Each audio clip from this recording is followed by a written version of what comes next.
After waving goodbye to my husband, Michael, as he set off on a trip with his parents, I wandered the aisles of my favorite store, lost in thought and the peaceful solitude of shopping alone. Out of the blue, I heard a voice from behind that made me freeze in her tracks. Susan? As I turned around, I was met with the unexpected sight of Linda, her mother-in-law, who was supposed to be miles away on that trip with Michael. The shock rendered me speechless, and before I could gather my thoughts, Linda spoke, her voice tinged with concern. Isn't Michael lying to you? Stunned, I could only muster a bewildered "What?" I couldn't grasp the meaning behind Linda's words. Yet, what puzzled me even more was the surrealness of seeing my mother-in-law here, of all places. "Linda, why are you here?" Linda looked down, her voice dropping to a whisper. That's what I thought. My name is Susan. I am a 31-year-old office worker. I met my husband, Michael, who is the same age as me, in college, and we married 5 years ago. As she entered her 30s, the question of whether to expand her family became a recurring topic in conversations with her friends, colleagues, and even distant acquaintances. They often investigate with curiosity accompanied by anticipation. When are you planning to have the baby? However, as I was not yet ready to start raising children and was at a crossroads. My aspiration is to forge a career that I passionately pursue within the scope of my current role, a path filled with ambition and purpose. This policy difference sowed the seeds of discord between Michael and me, and more specifically between me and my mother-in-law, Linda. Each encounter with Linda is interrupted by her persistent questions about her grandchildren, whom she cherishes. Michael has a deep love for her mother and is often swayed by her mother's desires. His decisions often reflect her opinion. He says, her mother thinks. Or, she believes. And leaves little room for his own opinion. I love Michael very much, but his indecision and his mother's strong influence are causing friction and clouding our harmonious life. This complex dynamic led me to make excuses for not accompanying Michael to his homecoming, a strategy that gradually widened the gap between me and my in-laws. Eventually, Michael stopped inviting me and relegated my presence to the periphery of this aspect of his life. Nevertheless, his pilgrimage to his parents' home continues unabated and intensifies, becoming an almost monthly ritual.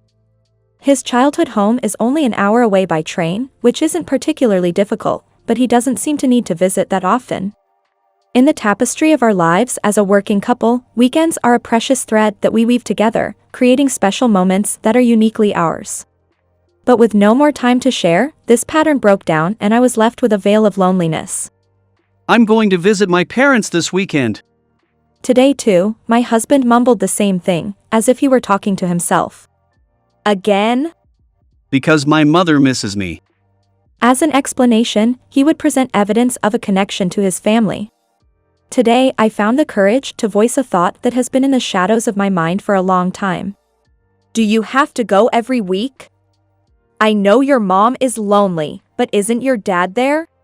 My father is busy with work on the weekends, so my mother is often alone. But what about me? When you're gone, I'm trapped in solitude. That feeling is familiar to me. Doesn't it concern you? Who cares? I'll definitely come back every weekday. But this isn't your home, right? What do you mean by creating a reason to come back? Oh, can you be quiet? Don't you understand? It's about taking care of my family. It was as if he believed he could emphasize the sincerity of his feelings by the volume of his voice. He threw his last barb before going wild. Maybe you don't know because you don't have a family.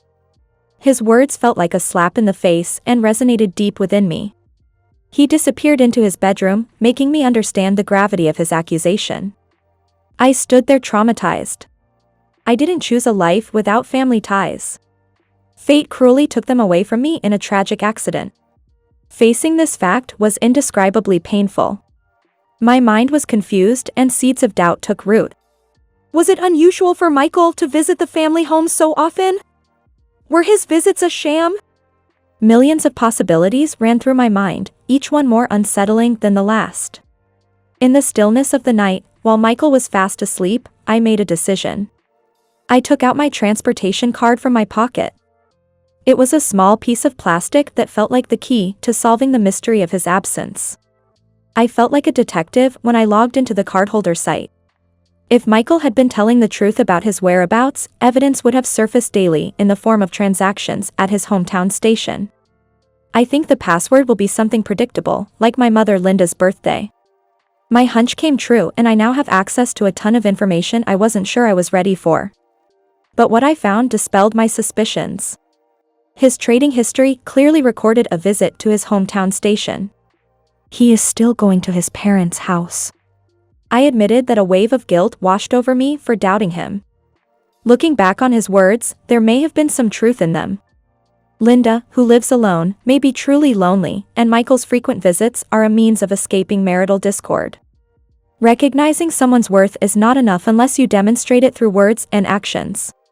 It was a time for change and a time to begin the healing process within our marriage.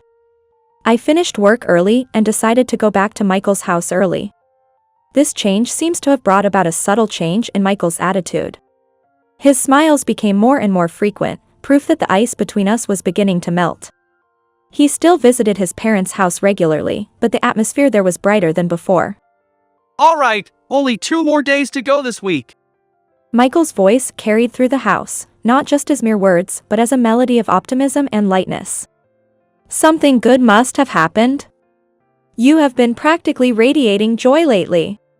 Well, it is. Your meals have been particularly delightful recently. Oh. Thank you. I could not help but let his words lift me, a smile spreading across my face as I basked in the unexpected praise. Unbeknownst to me at the time, this change in Michael's demeanor was not due to my improved culinary skills or any action of my own. The seeds of an unforgettable and challenging day were already being sown, far from my knowledge. Ignorant of the brewing storm, my thoughts and concerns remained fixed on him, on us. Then, on an otherwise ordinary day, Michael's smile was wider than I had ever seen, brimming with an enthusiasm that was almost contagious. I have planned a trip this weekend with Dad and Mom. What? That is so sudden. The news took me by surprise, a mix of emotions swirling within me. But isn't your dad scheduled to work this weekend? Michael's reply came hastily, a bit too hastily. Oh. Yeah, he managed to get some time off. He explained, his words rushing out as if to avoid further inquiry. I see. I responded, a touch of sadness in my voice, yet a part of me clung to hope. Perhaps this trip would bring them joy, and in turn, Michael would return with a renewed spirit, possibly mending the strained threads of our relationship. However, I could not shake off the feeling that I was clinging to a naive hope. The day they left, Michael, suitcase in hand, was the picture of happiness. I watched him leave with a smile, our exchange filled with warmth and love. Take care. I will. I will be sure to bring back a souvenir, so look forward to it. Thanks.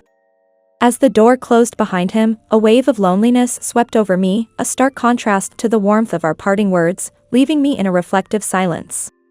Every time my husband heads back to his hometown, our home suddenly feels a bit emptier. Despite his absence being a regular part of our lives, knowing he's away on a trip this time around casts a slightly different shade on my loneliness.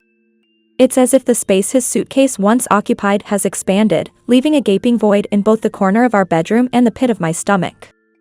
What am I going to do with myself now? I'm at such a loose end. Then, an idea light bulbs in my mind. Why not make a day of it and head over to the big shopping mall near his family's place? That's right, near where my husband grew up, there's this massive mall. It's practically within walking distance from his parents' house, and they're frequent shoppers there. Usually, I steer clear of it, dreading the chance encounter with my mother-in-law, whom I've never really seen eye to eye with. But today, she's supposedly out of town, making it the perfect opportunity for me to explore without fear. So, with a desire to fill my time and maybe find a little adventure, I decide to venture out further than usual. After a soothing hour-long train ride, I find myself at the entrance of the shopping mall. Shopping! It's been a while, hasn't it? I notice that many of the shops have changed since my last visit, sparking a tiny thrill of excitement. Oh! That's one of my favorite brands right there. As I let myself get lost in the joy of window shopping, suddenly, a familiar voice catches me off guard from behind. Susan? I turn around, baffled, only to find my mother-in-law standing there. The very last person I expected to see today. My heart skips a beat in shock as she looks at me with an earnest expression. Has my son been lying to you? Confusion washes over me as I struggle to comprehend her words. But more pressing than the confusion is the sheer astonishment of seeing her here. Mother-in-law, what are you doing here? I thought you were off traveling with Michael. Her eyes drop, and in a whisper filled with resignation, she says. I thought so. What do you mean? I press, eager for clarity. Did Michael tell you he was traveling with me? Yes, with Linda and John. After I answered, Linda's next words hit me like a ton of bricks.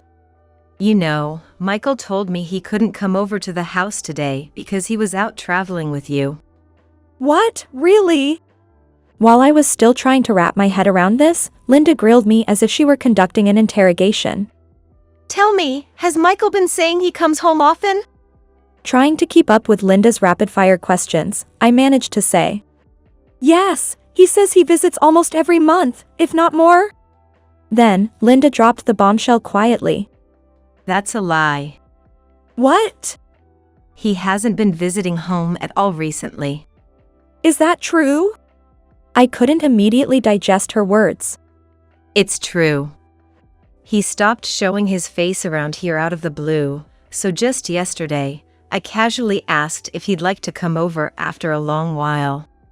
And then he said he was traveling with you. I thought you two were getting along well, but it seems I jumped to conclusions. He lied then, where has he? As reality started to sink in, tears welled up in my eyes.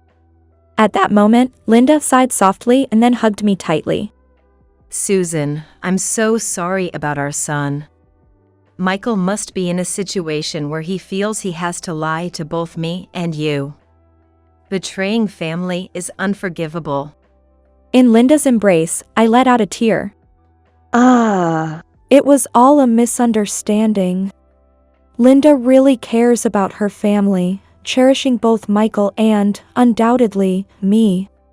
Her constant worry over the kids now makes all the sense in the world. And yet, I failed to see Linda's kindness. As I came to understand Linda's true intentions and actions, I was moved by her deep affection, feeling a warmth spread through my heart. Then, Linda gently looked into my face, saying, Susan, I'm always on your side. Linda. What followed happened swiftly. I went with Linda to her house, and upon his return from work, we laid everything out to John. John had been tied up with work again today. So, we had huddled together, strategizing on how to handle the bombshell we were about to drop on Michael when he waltzed in tomorrow, completely unsuspecting of the storm brewing. The following day, Michael, ever the picture of blissful ignorance, breezed through the door, his usual jovial self, announcing, I'm home! Guess what? I picked up some souvenirs! The sight that greeted him, however, was anything but joyful there. I stood, a storm of emotions, and then, Dad? Mom? What are you two doing here? He blurted out, a mix of surprise and panic washing over his face. How was your little getaway with Linda and John? Enjoy yourselves? I asked, my tone dripping with irony. Yeah, it was good. He managed, his voice trailing off, clearly caught off guard. Getaway? What are you talking about? I feigned ignorance. Floundering for words, he stuttered. You see. Out with it. John demanded, the gravity in his voice prompting Michael to finally speak. I just wanted some alone time. Thought if I told Susan, she'd want to tag along, and I kinda. Are you still making excuses? I cut in sharply. No, I'm telling the truth.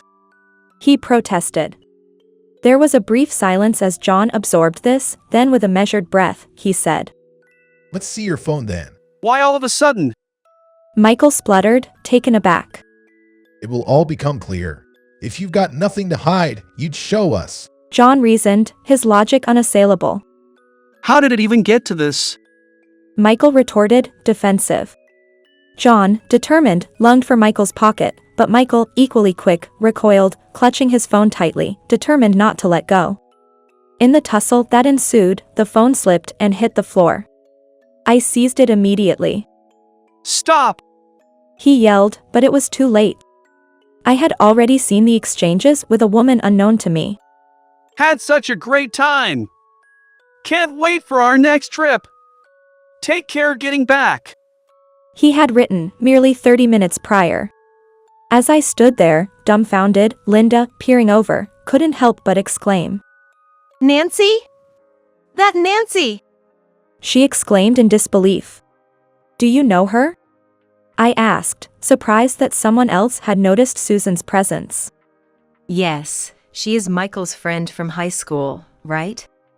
Her husband was asked for her answers and began her confession with a heavy heart and feeling of resignation. Yes, it's true.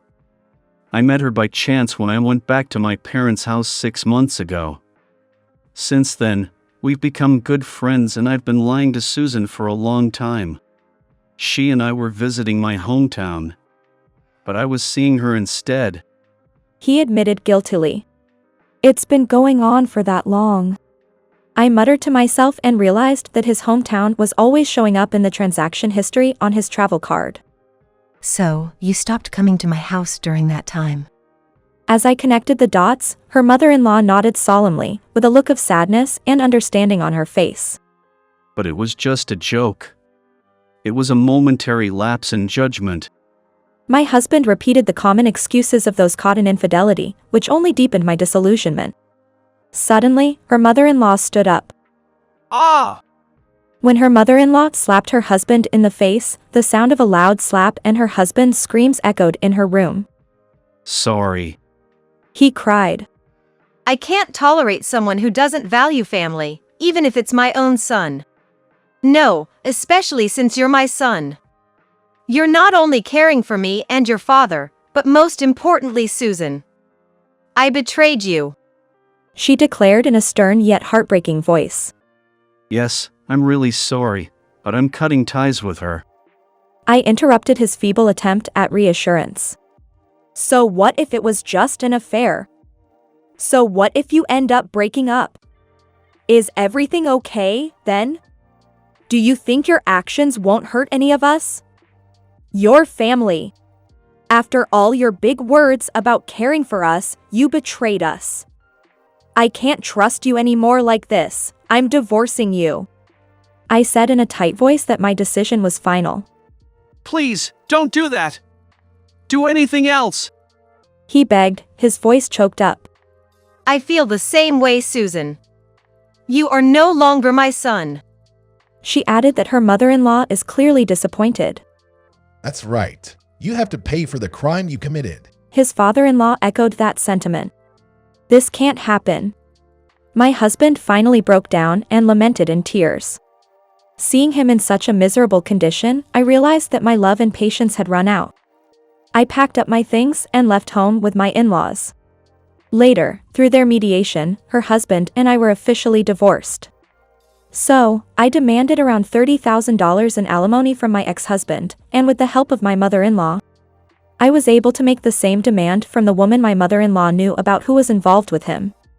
It seemed the other woman thought of their affair as just a bit of fun, and she was furious when the affair came to light and she was hit with a demand for alimony, promptly cutting off all ties with my ex-husband.